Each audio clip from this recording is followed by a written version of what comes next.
અને જો કે 12 વાગ્યા પછી બેઠા હોય સમજવા વાળા જ બેઠા હોય, બાકી તો અમે હાંજમાં હોય ને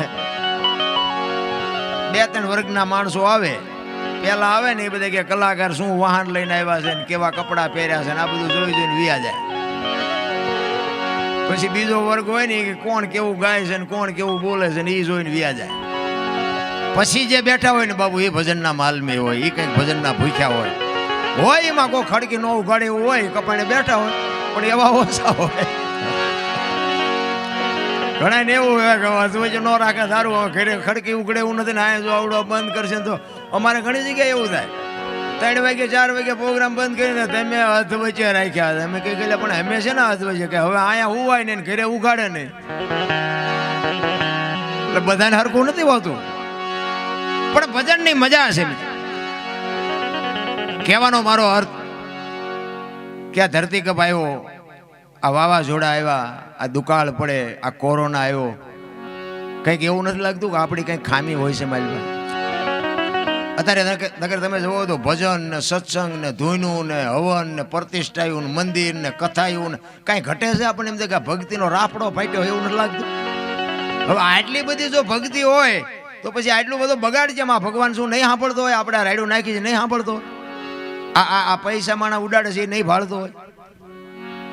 તો આમાં કઈ ખોટું રંધાતું હોય એવું નથી લાગતું? આટલું બધું આપણા ગઢ આટલું બધું નતા કરી હતું જ ને શું કરીએ? પણ તોય આવા રોગ ને આવા ધરતી કપ ને બાબુ આવું આવ્યું નથી. કાંઈક ખોટું રંધાય છે, કાંઈક આપણે વિચારવાની જરૂર તો છે.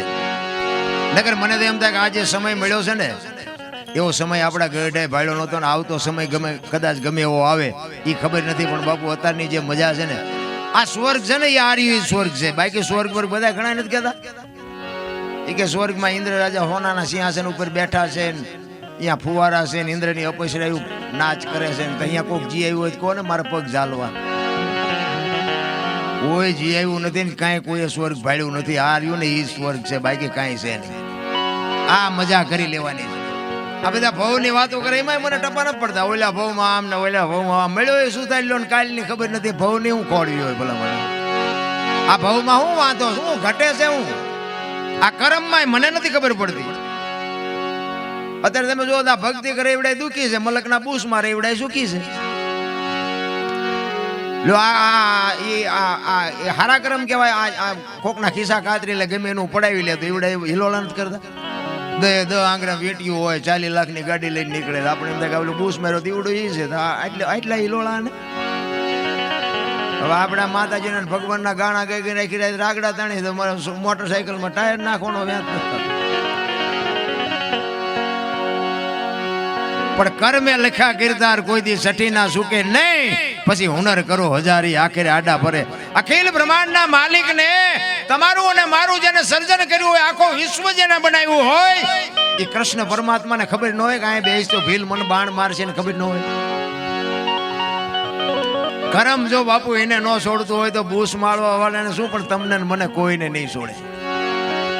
કરમ કોઈ દી છોડે નહીં. પછી ભલે હોય ભગવાન પરાસીના પીપળે ભીલે લઈ લીધા પ્રાણ. તમે વિચાર તો કરો, એક ભીલ બાપુ અખિલ બ્રહ્માંડના માલિકને વિંધી નાખતો હોય તો કર્મની ગતિ શું છે? આપણે રામ રામ રામ કરી છે. સીતાજી રામને પરણ્યા, આખી જિંદગીમાં હારો દી નો ઉઈ ગયો, શું કર્મ છે? દ્રૌપદીના ચીર લૂંટાતા હતા, અહીંયા કોણ નહોતું? કાળના જડબા ઝાલીને ઉભા રાખે એવા પાંડવો હતા. દીકરીનો શું વાંક હતો? આખી જગતને ખબર છે. મારા રામ એનો શું કર્મ હતું?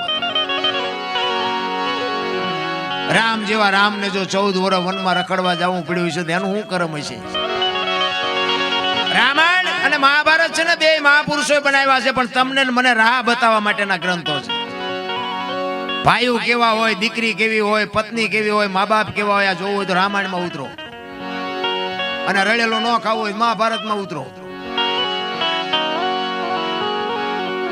અને તમે જુઓ મહાભારતમાં કૃષ્ણ પરમાત્મા જેના પક્ષમાં હતા ને જીત્યા અને હસ્તિનાપુરની ગાદી લઈ લીધી ને બધું બરોબર, પણ હવાજ કેવો લાગ્યો?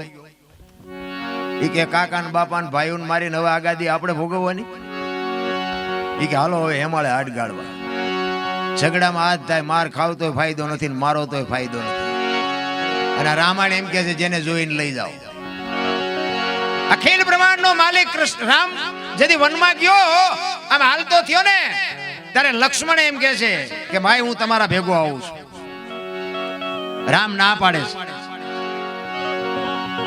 છે કે તમે મારા બાપ છો અને સીતા મારી માં છે, મારા મા બાપ વનમાં જતા હોય તો મારે અહીં રહેવાનો કોઈ અધિકાર નથી. નોખી નોખી માયુના છોકરા હતા મિત્રો, વિચાર કરજો કેટલો ભાઈ ભાઈ નો પ્રેમ હશે, વિચાર તો કરો ભલામણા. એક માના બે છોકરા હોય તો એક પાટલે બેન જમતા નથી, ખૂંટિયા કાતરતા હોય એમ કાતરતા હોય. રામાયણ ક્યાં ગઈ? અરે અયોધ્યાની ગાદી એટલે દશરથ તારો દરબાર, ઇન્દ્ર જેની આશા કરે તેથી ભાઈઓ વિનાનું ભેકાર કડવું લાગે કાગડા. રામચંદ્ર પરમાત્મા હાલતા થયા ને લક્ષ્મણ કહે છે મારે ગાદી નથી જોતી બાપુ, અયોધ્યાની ગાદી આવી હતી ને રામ જેથી વનમાં ગયો તેથી બાકસના ખોખા ઘોડે રખડતી હતી બાપુ, ગાદીનો ધણી નહોતો કોઈ. આ આપણે જોઈ તારે વેચ જમીન હાટું હગા ભાઈ ઢીબી નાખે. બોલો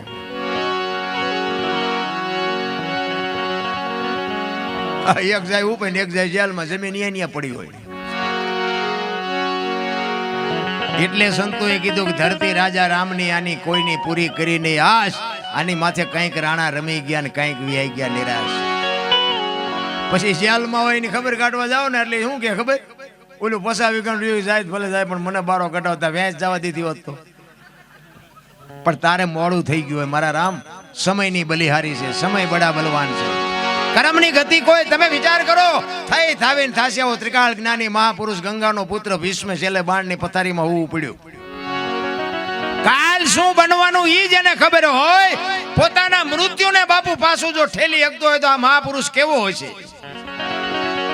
કુરુક્ષેત્રના મેદાનમાં જેથી બાપુ હામ હામ આવીને ઉભા રહ્યા ને તેથી કૃષ્ણ પરમાત્મા પાંડવના પક્ષમાં હતા અને ભીષ્મ બાપુ કૌરવના પક્ષમાં હતા. અને ભીષ્મ કૃષ્ણને કહે છે કે તું જે પક્ષમાં હોય પક્ષ હારે નહીં, પણ દુર્યોધનનું અનાજ મેં ખાધું છે એટલે મારે સેનાપતિ બન્યા વગર છૂટકો નથી. કૃષ્ણ કહે છે દાદા મારે કઈ હથિયાર ઉપાડવાના નથી, હું તો એક અર્જુનનો રથ લાવનાર સારથી છું. ત્યારે ભીષ્મ મનોમન કહે છે કે બીક તારી એકની જ લાગે છે, બાકી આ દુનિયામાં એવી કઈ તાકાત હતી કે ભીષ્મને હરાવી શકે. એવો ભીષ્મ એ કે તમે હથિયાર ન ઉપાડો એવું બને નહીં, ભીષ્મ કહે છે કૃષ્ણને. અને કૃષ્ણ બાપુ આમ પ્રતિજ્ઞા કરે છે ગમે એવું યુદ્ધ જામે ને તો હું તમારી સામે હથિયાર નહીં ઉપાડું, આ તમારી સામે પ્રતિજ્ઞા કરું. અને એને પ્રતિજ્ઞા કરીને તરત જ બાપુ ભીષ્મએ પ્રતિજ્ઞા કરી કુરુક્ષેત્રના મેદાનમાં જો હથિયાર તને ન ઉપડાવું તો હું ભીષ્મ નહીં ભાઈ. અખિલ બ્રહ્માંડના માલિકની પ્રતિજ્ઞા તોડાવતો હોય એ સિદ્ધ પુરુષ કેવો હોય છે. એને જો બાપુ કરમ ન છોડવું હોય તો આપણે આંકડા તો કાઢો, આપણે કેટલાના બૂસ માર્યા છે, કેટલાનું ઊભું સાર્યું છે, નહીં ભોગવવું પડે? અરે કોઈ દી ન છોડે રામ. ચોથા દિવસનું યુદ્ધ, ચોથા દિવસ ઉગ્યો ને એ 18 દિવસના યુદ્ધમાં ચોથો દિવસ ઉગ્યો ને અને બાપુ ભીષ્મ એવો ક્રોધિત થઈ ગયો ભાઈ. અને એ કે કાલની તારીખમાં ન પાંડવી પૃથ્વી કરી નાખું, ધરતી ઉપર પાંડવ જેવું નામ ન રહેવા દઉં. અને બાપુ કૃષ્ણ પરમાત્માનું કાળજું થડાક ઉછડાક મીંડું થવા કે દાદો બોલ્યો છે. કાલનું પરિણામ શું આવે એ કાંઈ કહેવાય નહીં. દાદો એમ બોલ્યો છે કાલ પાંડવોને રહેવા ન દો. અને રાતે નીંદર નથી આવતી કૃષ્ણને.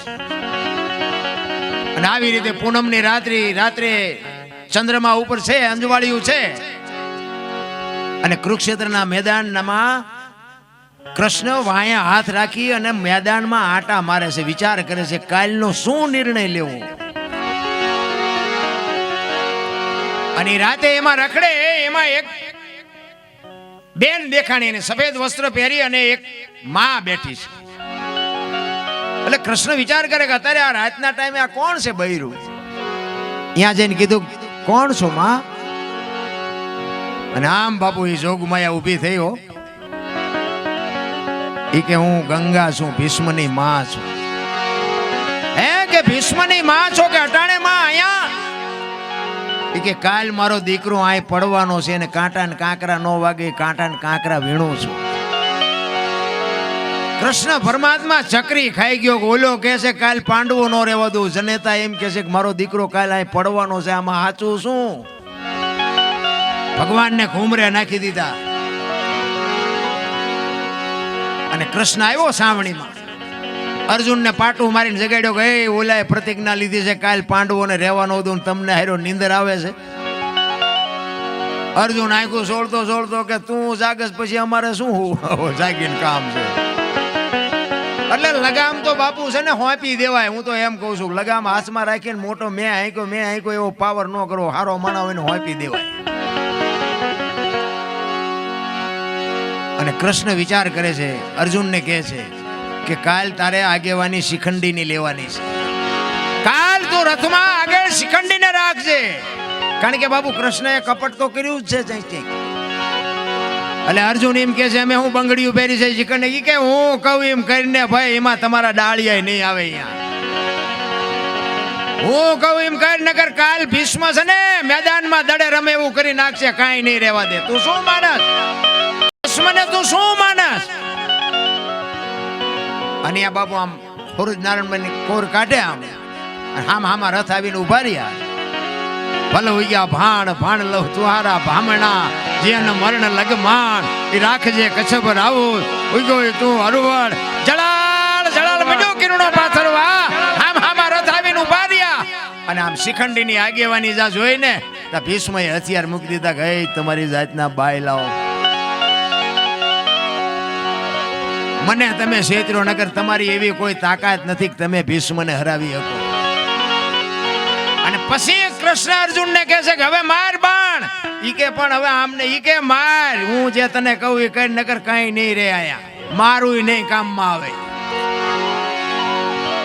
અને ભીષ્મને બાપુ રૂએ બાણ માર્યા અને ભીષ્મ પડ્યા. ને પછી ઈ જ વખતે બાપુ માં ગંગા પ્રગટ થયો હો ન્યા. થકેલ ત્રાંબા જેવી આંખો થઈને આમ કૃષ્ણ પરમાત્માની સામે જોયું કે મધુસૂદન મારા દીકરાને દગો કરાઈને મર્યો ને, પણ એ શિખંડીને ત્યાં રખવ્યો તો ને આગળ. કૃષ્ણને કહે છે ગંગા એ શિખંડીને આગળ રાખ્યો ને કદાચ શિખંડીની જગ્યાએ જો તું ઊભો હોત ને તો તને ખબર પડત કે ગંગાના ધાવણમાં કેટલી તાકાત છે.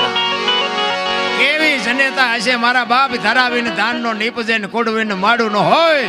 જેળ જકરા નીપજે જેની જનેતા હોથલ હોય. હારી માં વગર બાપુ હારા દીકરા કોઈ દી જિંદગીમાં ન થાય. હું તો બેનું દીકરીઓને ખાસ કહું કે આજે તમે ધારો એવા દીકરા પેદા કરી શકો, પણ હવે તમે આ ફેશનમાં દી ઉઠેડ્યો કોને કેવું ભલામાં.